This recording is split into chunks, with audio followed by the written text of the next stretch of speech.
Sapete quelle sere che proprio non ci avete voglia di preparare cena? A casa nostra non ci sono problemi perché c'è la mia piadina pigra. E come si fa?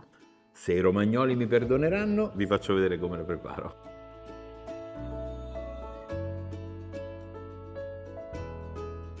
Secondo me non esiste una ricetta più facile e veloce di questa.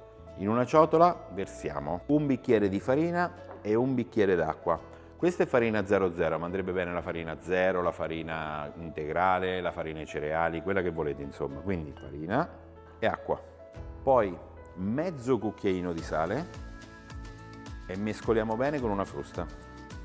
15 secondi e l'impasto è pronto. Adesso servirà una bella padella sul fuoco. La facciamo scaldare un po', olio d'oliva, ungiamola e possiamo iniziare a preparare le nostre piadine pigre. Un mestolo di impasto e diamo forma, proprio come se fosse una piadina. La allarghiamo, la facciamo cuocere circa 3 minuti e poi la giriamo sull'altro lato. Ora ancora 3 minuti circa su questo lato, poi la giriamo ancora per farla un po', come dire, bruciacchiare, per dargli quell'aspetto di piadina e la possiamo condire.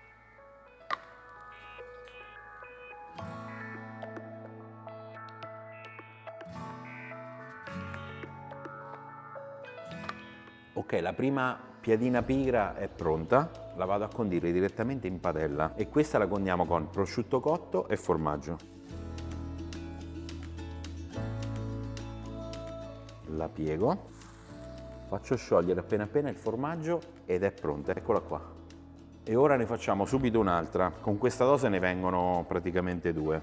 La allarghiamo per bene, giriamola.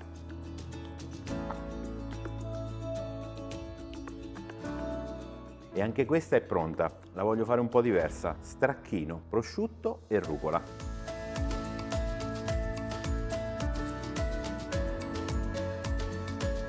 La pigliamo e voilà! Ed eccola qua.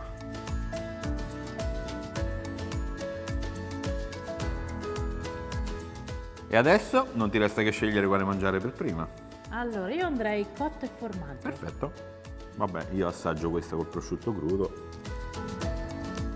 Oh, ma è buona veramente! Ma te l'avevo detto, fai così.